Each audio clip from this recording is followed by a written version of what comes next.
Bonjour, j'aurais voulu savoir ce que vous aimez chez les Bad Girls et laquelle vous avez pris le plus de plaisir à dessiner et à créer dans ce film-là. Which of the Bad Girls do you like the most, and which one did you enjoy the most drawing and shooting for the movie? Well, as far as I'm concerned, there's only one true bad girl in Sin City, and that's Ava, played by Ava Green, in New Story. I absolutely adore her, and am horrified by her, and have all the reactions that the male characters have to her. The other women in Sin City, well, I always find it amusing that anybody would say that a woman wouldn't want to be very attractive and very powerful. And so characters like the one Rosario Dawson plays are extremely attractive. But, you know, seeing that woman holding two oozes and firing them at the same time, don't tell me she's a victim, and don't tell me she's a victim. En ce qui me concerne dans le film, je pense qu'il n'y a qu'une seule bad girl vraiment dans le film pour moi, et c'est le personnage d'Eva, donc qui est joué par Eva Green dans le film. Et quelque part, j'adore ce personnage, mais en même temps, je suis horrifié par ce personnage. Et je crois que c'est cette ambivalence aussi qui est intéressante et qui fait de cette femme vraiment une bad girl. Et en ce qui concerne les autres femmes, bon, quelque part ça m'amuse, mais c'est toujours un petit peu compliqué pour moi de voir ces femmes qui à la fois ne veulent pas être attirantes, mais en même temps veulent avoir du pouvoir. Sorry.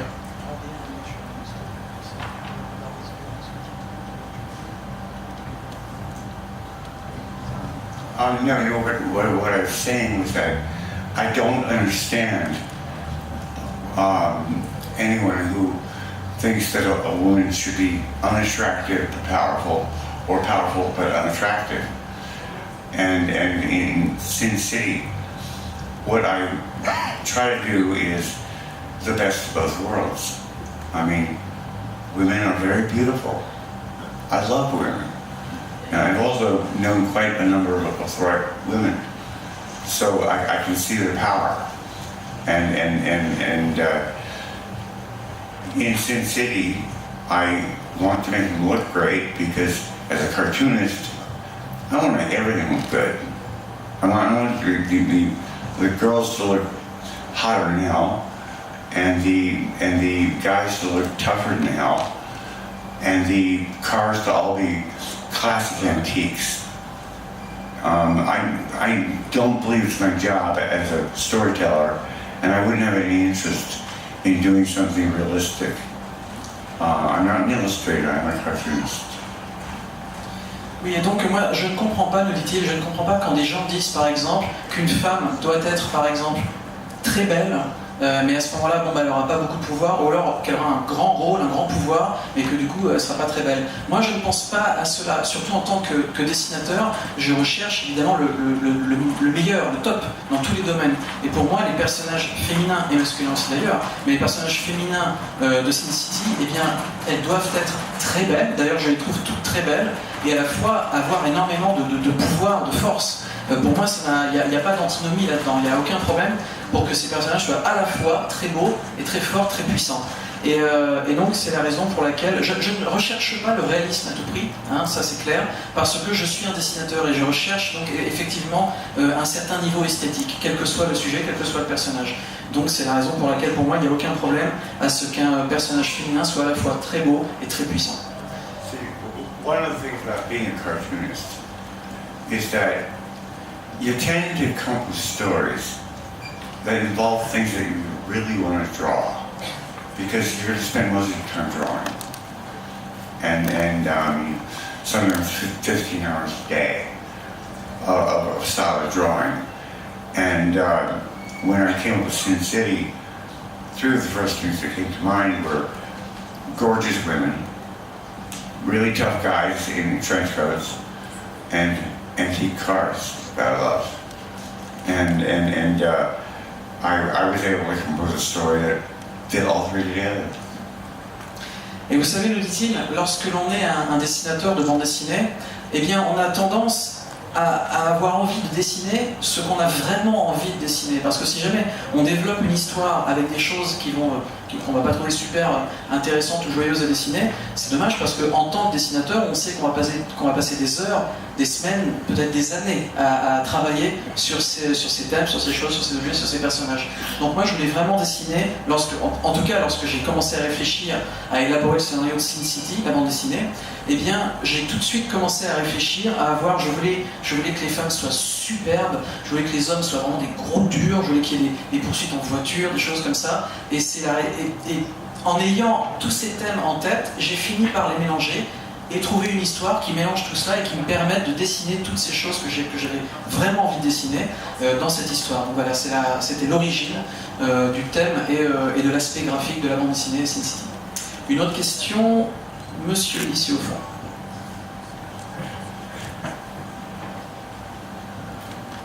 It's a question about the shooting, because earlier this week Ray Liotta was here in Deauville and he told us that in between scenes, when you were waiting for the next scene to be prepared, you were going to another room and just painting.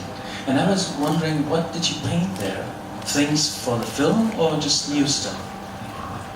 No, actually, what Robert created for the entire cast and crew was a place for creative outlet. And so many of the actors would do self-portraits in very abstract style.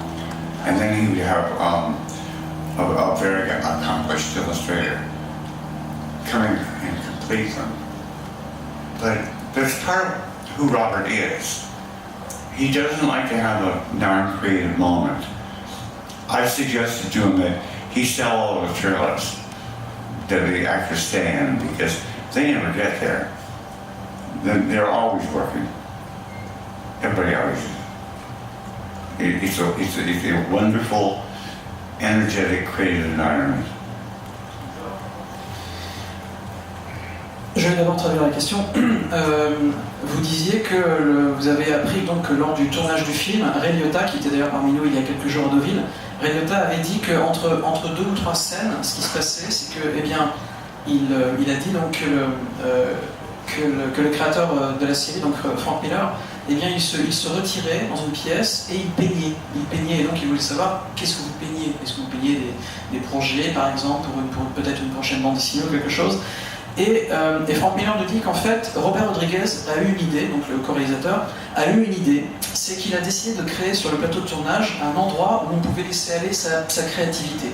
Effectivement, entre 2 scènes, parce que les temps étaient parfois assez longs.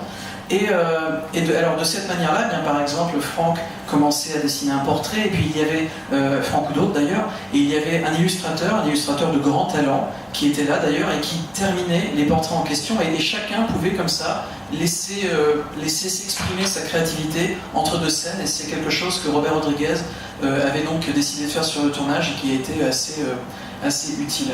Nous allons prendre une autre question dans la salle. Madame, ici.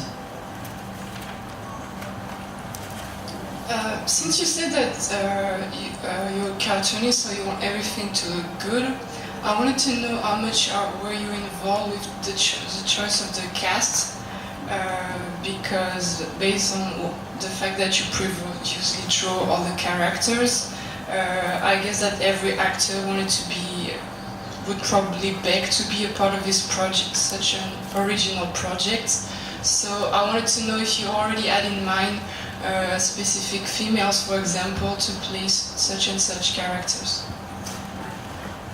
Well,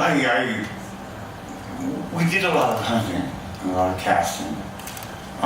Robert and I worked very closely together on the casting.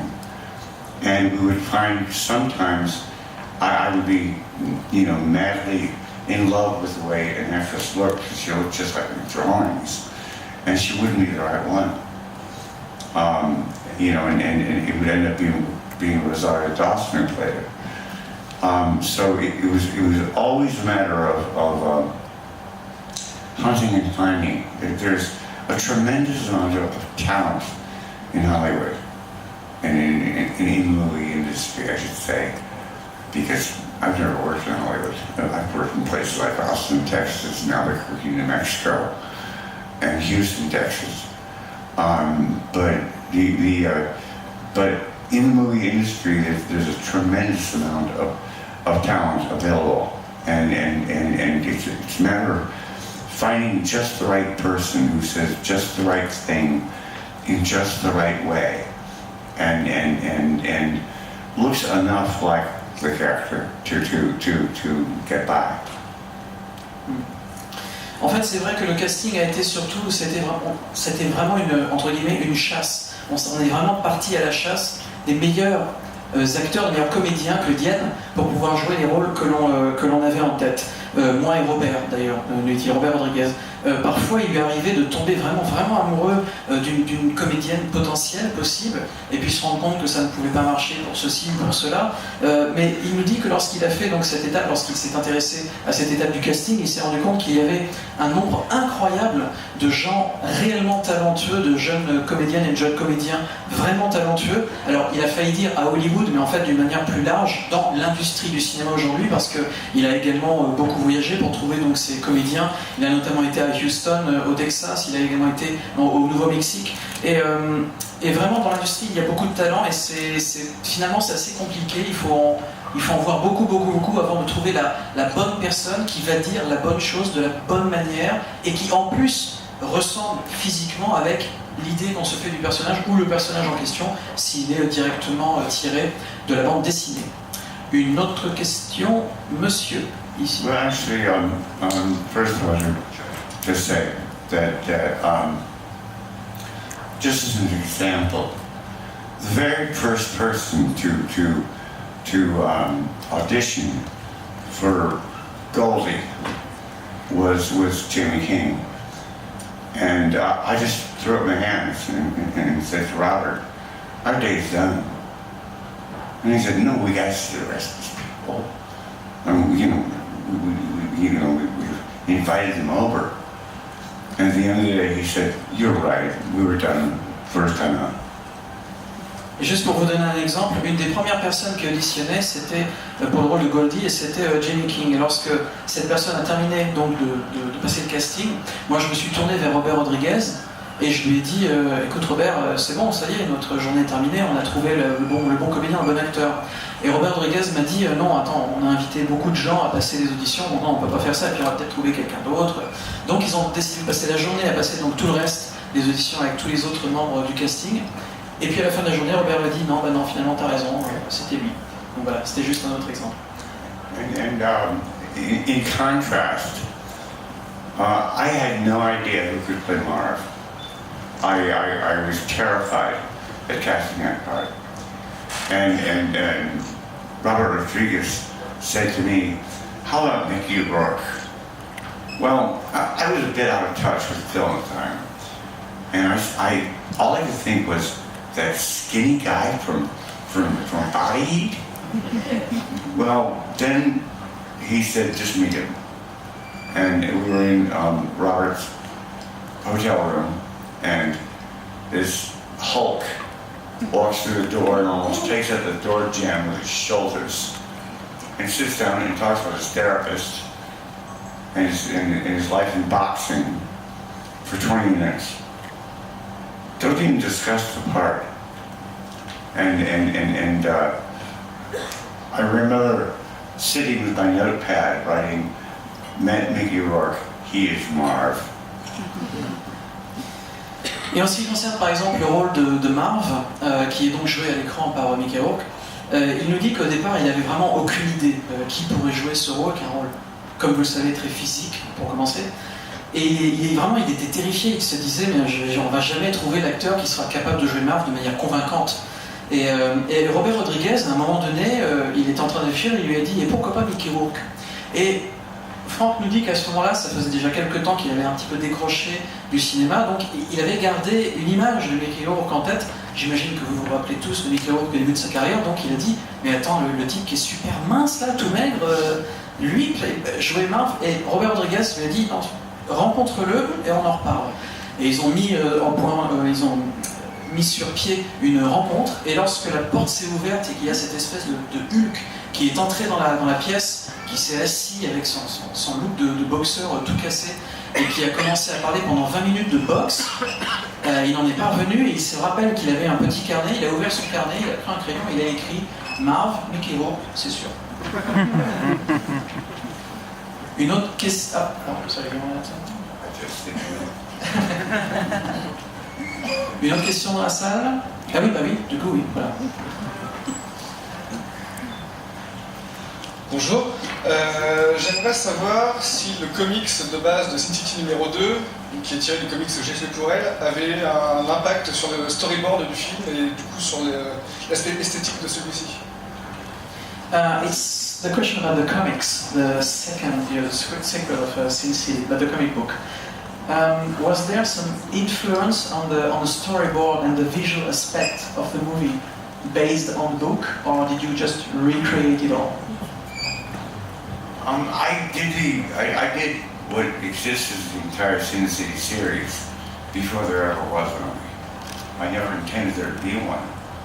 And so, no, there's no. Non, il n'y a pas eu d'influence. C'était effectivement un storyboard qui a été refait entièrement sans trop se baser sur l'aspect visuel de la bande dessinée. Une question encore dans la salle? Allez-y, n'hésitez pas. Monsieur, ici.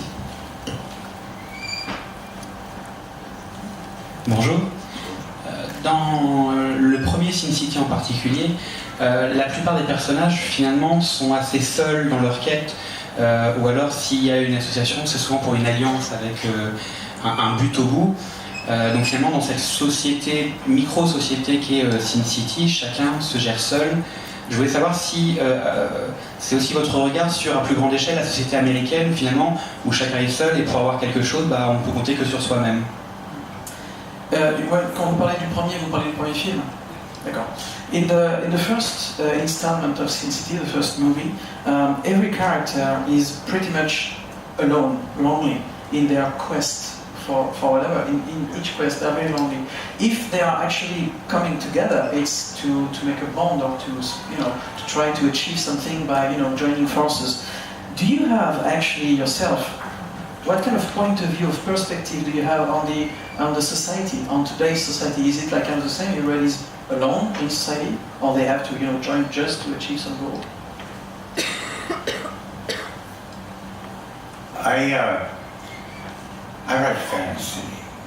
I draw cartoons, and I don't try to comment too directly on the real world. And so, yes, I believe most important bonds are between two people under circumstances where their interests collide. And my stories tend to reflect that. My heroes also tend to be loners. And while not a loner myself, I tend to love the myth that was created way back when. From everywhere from Odysseus to Clint Eastwood movies, and so my characters, because I'm making heroes, have to be alone and up against great odds, and it's often that my characters are living unhappy lives. And they're losers in bars and so on, but then they come across the one moment that defines them, and they rise to it, and become the heroes I want them to be. Vous savez, en ce qui me concerne, nous dit Frank Miller, en ce qui me concerne, je dessine. Je suis un dessinateur de bande dessinée. Donc je pense que ce n'est pas forcément mon rôle de commenter la société, etc. Je n'ai pas envie de commenter le monde tel qu'il existe vraiment autour de moi, ce n'est pas mon rôle. Ceci étant dit, je crois effectivement, au lien très fort qui peut exister entre deux personnages pour une quête, pour un but, pour une raison particulière. À ce moment-là, ces deux personnages s'allient, il y a une alliance, et je pense que c'est très fort. Mais ceci étant dit, en même temps, eh bien je pense que la plupart des personnages effectivement de mes bandes dessinées et de mes films sont des solitaires, et des vrais solitaires, et ça quelque part ça correspond à un mythe très ancien auquel je crois beaucoup moi-même. Je ne suis pas moi-même, nous dit-il, je ne suis pas moi-même un solitaire, mais c'est vrai que j'aime ce mythe, j'aime cette idée, cette mythologie qui est très présente, mais depuis très longtemps, que ce soit dans l'Odyssée d'Homère ou que ce soit dans les films de Clint Eastwood, ce loup solitaire quelque part qui accomplit sa tâche seul. Personnellement, j'y crois. Mais en ce qui concerne les personnages de mes livres et de mes films, donc, eh bien, je crois que ce sont des personnages qui vivent des vies qui ne les satisfont pas, ils sont solitaires, ils n'en sont pas heureux. Et je crois qu'à un moment, alors donc ils vivent une vie effectivement de patachon, hein, pour parler très très français. Ils vivent une vie où ils vont de bar en bar, où ils sont très solitaires, ils boivent, etc. C'est pas très glorieux.